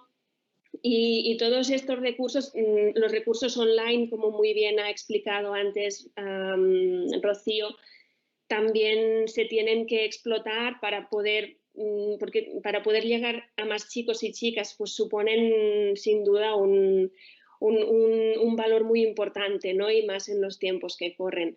Yo, por mi parte, aclarar esto, que yo si he podido inducir a error cuando en mi ponencia hablaba de los criterios de ingreso del ARFID, estos se referían a los criterios de ingreso del ARFID en unidad de agudos, por tanto, no en una sala de hospitalización parcial, sino en una unidad de agudos. Y son, lógicamente, los criterios médicos, es decir, aquellas situaciones en las que puede peligrar la vida del niño o la niña, ¿no? La bradicardia, las alteraciones en el ionograma, etcétera, etcétera.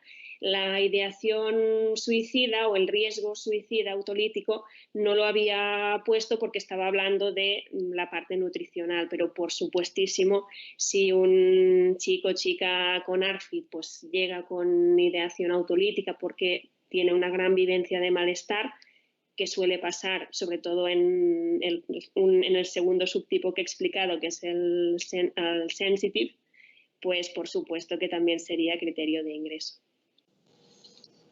Bien, la madre me está preguntando qué hacemos. Yo creo que en un caso como el que os he leído es un criterio de ingreso. ¿O no, doctoras?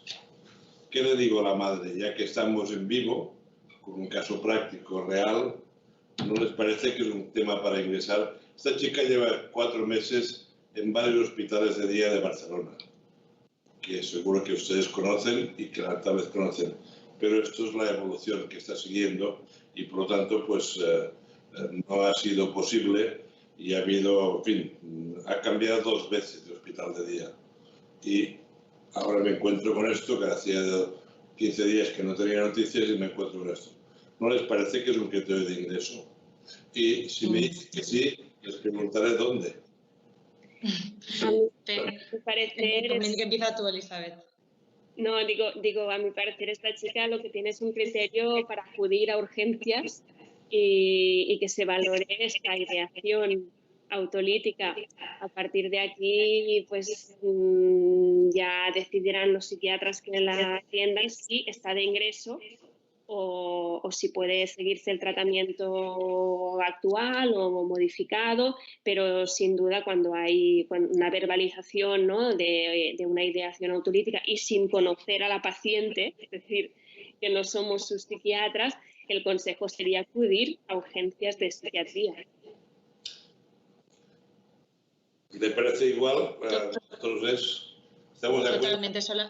Solamente añadiría, perdone, que es que a veces el decalaje no quiero pisar a nadie, que como se escucha a veces un poquito así. Y sobre todo porque usted lo ha dicho muy bien, ha fracasado el tratamiento en el recurso intermedio que sería hospital de día. Entonces yo creo que ya es un criterio ese mismo hecho para entonces ir a otro de mayor contención. Era lo que quería añadir solamente. Pues muchas gracias, porque así podemos ayudar a esta familia, que realmente una cosa que quizá hemos comentado poco, que ustedes sí que lo han dicho, el tema de la familia, porque estoy seguro de que cuando yo diga que va a ingresar, la madre me dirá que no. O sea que ya se puede imaginar que ha de ingresar. Vaya, ¿cómo ingresar? Y yo, es que, bueno, pues esto que ustedes seguramente se encuentran con más frecuencia, porque a veces la familia pide y a la vez despide. Y esos son los problemas que ustedes saben mejor que yo. Bueno, ha sido, disculpen, pero ha sido un caso práctico que nos ha venido bien para comentar la realidad de esta situación. Y hay alguna pregunta más. Por ejemplo, preguntan si hay comorbilidad entre este trastorno de Ehlers-Danlos con la osteoporosis. Sí, el tema, hay una tesis del año 80 que se estudió si los que tenían hiperlaxitud tenían más osteoporosis y también se tenía más artritis reumatoide. Y no se encontraron datos concluyentes. O sea que, por lo tanto, no sería una de las patologías más frecuentes en estos casos, ni mucho menos joven. O sea que en este caso no es bien el problema.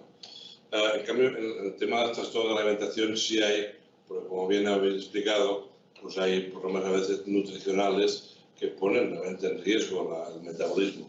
Pero en definitiva, en cuanto simplemente al tema de la hiperlaxitud, piensen que la hiperlaxitud articular o el Ehlers-Danlos es un trastorno sistémico que afecta sobre todo a las articulaciones, a la piel, a la cicatrización, afecta mucho al sistema digestivo.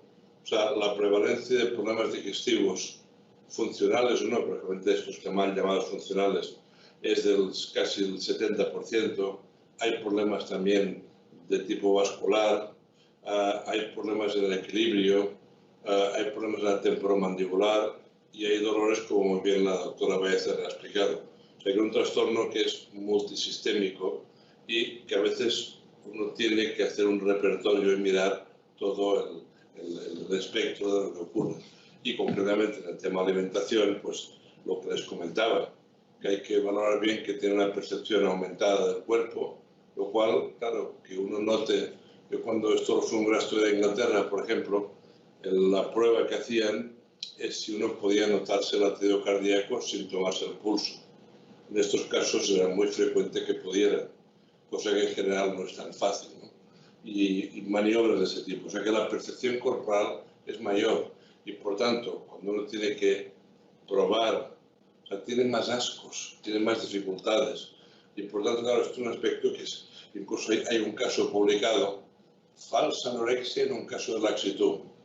Vete a saber si era falsa o no era falsa, pero es un artículo que salió, bueno, es que parecía que era una anorexia y en realidad era un Ehlers-Danlos. Eso, luego hay algún caso publicado al respecto, que no había todo el tema del espejo, había la dificultad para comer. Bien, son detalles clínicos que creo que hay que tener en cuenta. En este caso, esta chica es un Ehlers-Danlos grave, una niña con trastornos del desarrollo, que es realmente, o sea, nació prematura, con grandes problemas, o sea, que es ya un cuerpo más pequeño, pero fíjense que en este caso sí, tiene laxitud y le cuesta comer, pero se ve gorda. O sea que no es solamente el tema de dificultad, se ve gorda y se castiga porque no es capaz de adelgazar. O sea que no es que descartemos el aspecto de la imagen, pero claro, es que combinan las dos cosas. Y curiosamente, cuando en los hospitales de día iba, comía aparentemente, ¿no? O sea que es curioso que haya esta conducta doble. Bueno, más cosas. ¿Tenemos alguna otra pregunta? ¿Estamos mal de tiempo? ¿No? O sea que podemos hacer alguna pregunta más. No sé lo que... No hay más. Ya no hace falta más preguntas. Bueno, pues entonces, si es así, lo que queremos hacer es agradecer mucho a los ponentes que han estado no solamente brillantes, sino muy instructivos, didácticos y además muy claros y muy educativos. Lo interesante de esta reunión es lo que aprendemos y el moderador es de los que aprende más, porque puedo dedicarme especialmente a escucharles. En este caso, como no había encontrado el tiempo, porque estaba todo grabado, encima ha sido, vaya, un placer, porque me estás preocupada por cortar. En este caso estaba todo, el pastel estaba cortado. Y yo quería, por tanto, agradecer a los ponentes y decirles que también a las personas que nos están viendo, pues que quedamos todos a su disposición, pero también quería hacer un pequeño homenaje a los que han tenido la fuerza y la oportunidad de organizar esta reunión, que es un éxito y que además han tenido el esfuerzo de montarlo aquí con varias aulas, en fin, estas cosas tan complicadas y les puedo asegurar que también nos han dado un poco de chocolate, pero agua no nos ha faltado. Y por lo tanto yo también les quería agradecer la amabilidad de su concurso. Y bueno, pues si le parece cerramos pues esta mesa y ya pasamos la palabra a la siguiente, que va a ser pues la doctora Paula Espinosa, que ha sido el alma, digamos, de esta reunión, y como el alma pues hay que cuidarla muy bien, y le damos la palabra.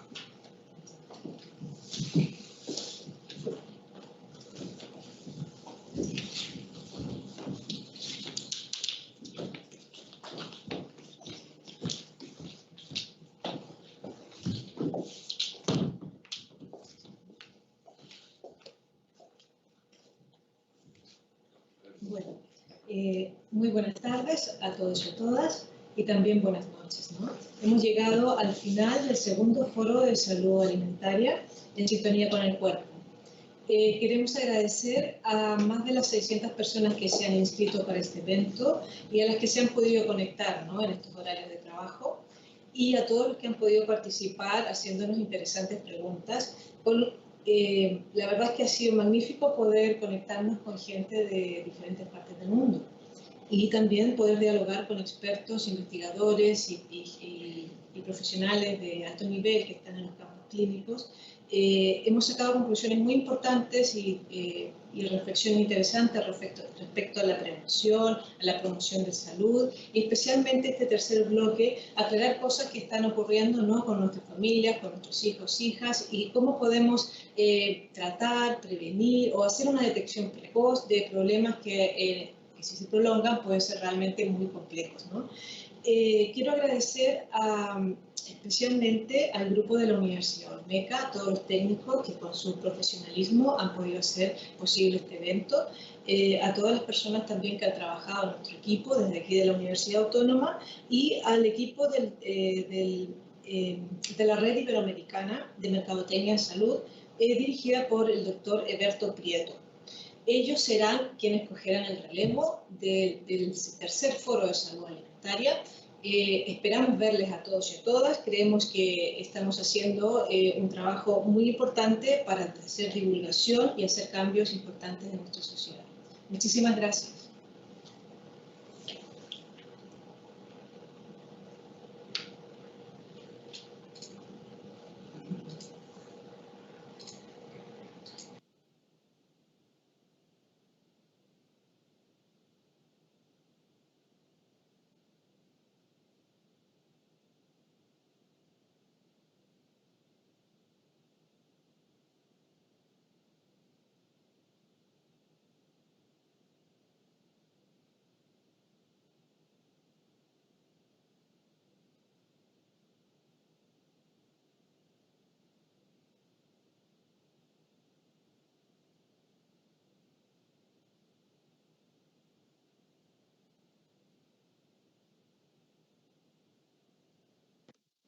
Triunfar.